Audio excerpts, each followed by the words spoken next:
Halo, nama saya Selin. Saya dari SMP Tumbuh akan menceritakan cerita yang berjudul Mentari untuk Raina. Di sebuah kota kecil bernama Langit Timur, hidup seorang anak perempuan bernama Raina.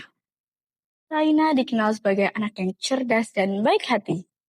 Dia sangat suka menggambar, suaranya merdu saat bernyanyi, dan sangat suka mendengarkan musik sebelum tidur. Tapi ada satu hal yang sering membuat Raina kesulitan. Dia selalu bangun kesiangan. Tiap pagi, dia harus memanggilnya berkali-kali. Raina, ayo bangun, nanti terlambat lagi, nak. Raina, ayo mandi, sudah jam setengah 7. Dan biasanya, Raina tetap saja berguling ke kanan dan ke kiri. Memalau guling seperti tidak mau berpisah dengan mimpi-mimpinya. Karena kebiasaan itu, Raina sering sekali datang ke sekolah saat gerbang hampir tutup. Kadang bajunya kusut, lupa bawa PR, dan kadang yang paling sering menguap sepanjang pelajaran. Aku capek, Bu, nggak semangat. Katanya pada Bu Rani, balik kelasnya. Bu Rani hanya menatapnya lembut, lalu menjawab, mungkin bukan sekolah yang membuatmu lelah, Raina, tapi tubuhmu yang belum benar-benar siap menjalani pagi. Raina tidak menjawab. Ia hanya tersenyum kecil, lalu kembali memandangi langit pagi dari jendela kelas. Pada malam harinya, ia duduk sendiri di kamarnya.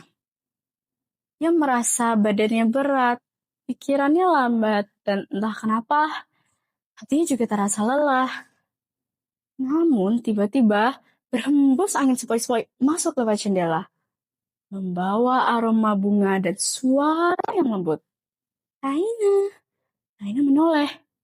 Balik tirai putih, berdiri sosok bercahaya keemasan.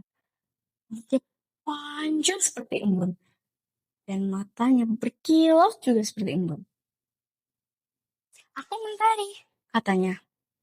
Aku adalah pagi yang seharusnya menjemputmu. Raina pun kebingungan, lalu bertanya. Mentari, seperti matahari pagi. Perempuan itu pun mengangguk. Ya, aku adalah pagi yang seharusnya menjemputmu. Tapi kau selalu menutup tirai, menarik selimut, dan memalingkan wajahmu dariku. Perempuan itu pun mengulurkan tangannya. Mari, aku akan tunjukkan rahasia yang telah kau lewatkan. Dalam sekejap, Raina dibawa melayang ke atas awan.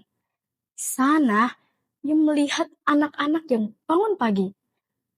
Ada yang membaca buku ditemani teh hangat, ada yang berolahraga kecil sambil tersenyum, dan ada juga yang membantu ibu di dapur dengan hati ringan.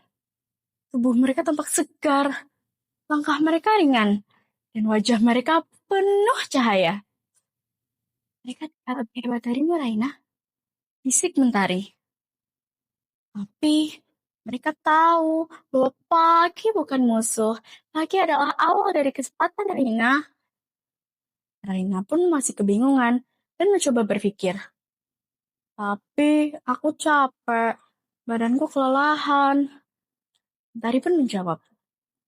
Coba kau pikirkan bagaimana caranya agar badanmu tidak kelelahan. Cobalah bangun lebih pagi, percayalah padaku. Mulai dari hari itu, Raina mencoba bangun lebih pagi. Tidak mudah, tentu saja. Tapi ia memulai dengan mencoba menyimpan ponselnya lebih awal dan memasang alarm dengan niat yang sungguh-sungguh. Pada hari pertama, ia sempat duduk sebentar di teras. Pada hari kedua, ia membantu ibunya menyiapkan sarapan. Pada hari ketiga, ia datang ke sekolah lebih pagi dari biasanya. Dan di hari yang ketujuh, ia tersenyum karena tubuhnya terasa ringan dan pikirannya jauh lebih jernih. Bu Rani pun menyapanya dengan senyum bangga. Wah, anak pagi datang lebih dulu hari ini. Raina pun menjawab.